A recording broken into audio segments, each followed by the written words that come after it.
सिमर चरण गुरुदेव की लिखूं शब्द अनूप। कृपा करे भगवान सच्चिदानंद स्वरूप। जय श्री कृष्णा। राधे राधे। आइए सुनते हैं कार्तिक मास महात्म्य का दूसरा अध्याय। भगवान श्री कृष्ण आगे बोले, हे प्रिय, जब गुणवती को राक्षस द्वारा अपने पति एवं पिता के मारे जाने का समाचार मिला तो वह विलाप करने लगी।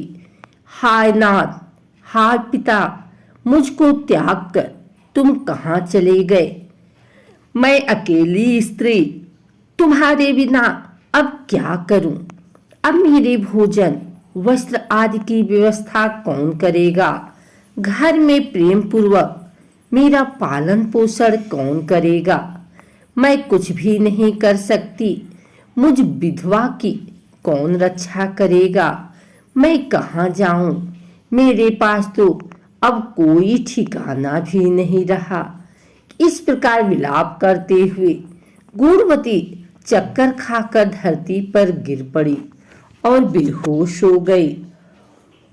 बहुत देर बाद जब उसे होश आया तो वह पहले की ही भांति करुण विलाप करते हुए शोक सागर में डूब गई। कुछ समय के पश्चात जब वह संभली तो उसे ध्यान आया कि पिता और पति की मृत्यु के बाद मुझे उनकी क्रिया करनी चाहिए जिससे उनकी गति हो सके।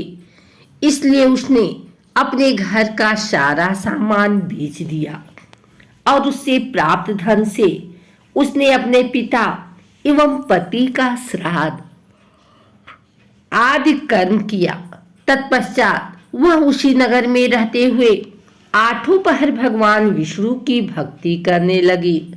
उसने मृत्यु पर्यंत नियम पूर्वक सभी एकादशियों का व्रत और कार्तिक महीने में उपवास एवं व्रत किए। हे प्रिय, एकादशी और कार्तिक व्रत मुझे बहुत ही प्रिय है। इनमें मुक्ति, भुक्ति, पुत्र तथा संपत्ति प्राप्त होती है। कार्तिक मास में जब तुला राशि पर सूर्य आता है तब ब्रह्म मुहूर्त में उठकर स्नान करने व व्रत का उपवास करने वाले मनुष्य मुझे बहुत प्रिय हैं, क्योंकि यदि उन्होंने पाप भी किए हो तो भी स्नान व व्रत के प्रभाव से उन्हें मोक्ष प्राप्त हो जाता है। कार्तिक में स्नान, जागरण, दीपदान तथा तुलसी के पौधे की रक्षा करने वाले मनुष्य साक्षात भगवान विष्णु के समान हैं। कार्तिक मास में मंदिर में झाड़ू लगाने वाले, स्वास्तिक बनाने वाले तथा भगवान विष्णु की पूजा करने वाले मनुष्य जन्म मरण के चक्कर से छुटकारा पा जाते हैं। यह सुनकर गुणवती भी प्रतिवर्ष श्रद्धा पूर्वक कार्तिक का व्रत और भगवान विष्णु की पूजा करने लगी। हे प्रिय, एक बार उसे ज्वर हो गया और वह बहुत कमजोर भी हो गई। फिर भी वह किसी प्रकार गंगा स्नान के लिए चली गई। गंगा तक तो वह पहुंच गई, परंतु शीत के कारण वह बुरी तरह से कांप रही थी। इस कारण वह शिथिल हो गई। तब मेरे भगवान विष्णु के दूत उसे मेरे धाम में ले आए। तत्पश्चात ब्रह्मा आदि देवताओं की प्रार्थना पर जब मैंने कृष्ण का अवतार लिया तो मेरे गण भी मेरे साथ इसी पृथ्वी पर आए जो इस समय यादव हैं। तुम्हारे पिता पूर्व जन्म में देव शर्मा थे तो इस समय सत्राजीत हैं। पूर्व जन्म में चंद्र शर्मा जो तुम्हारा पति था वह डाकू है, और हे देवी, तू ही वह गुणवती है। कार्तिक व्रत के प्रभाव के कारण ही तू मेरी अर्धांगिनी हुई। पूर्व जन्म में तुमने मेरे मंदिर के द्वार पर तुलसी का पौधा लगाया था। इस समय वह तेरे महलों के आंगन में कल्प वृक्ष के रूप में विद्यमान हैं। उस जन्म में जो तुमने दीपदान किया था, उसी कारण तुम्हारी देह इतनी सुंदर है और तुम्हारे घर में साक्षात लक्ष्मी का वास है।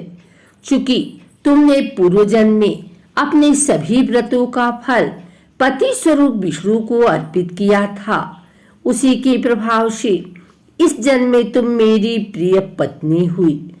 पूर्व जन्म में तुमने नियम पूर्वक जो कार्तिक मास का व्रत किया था, उसी के कारण मेरा और तुम्हारा कभी वियोग नहीं होगा।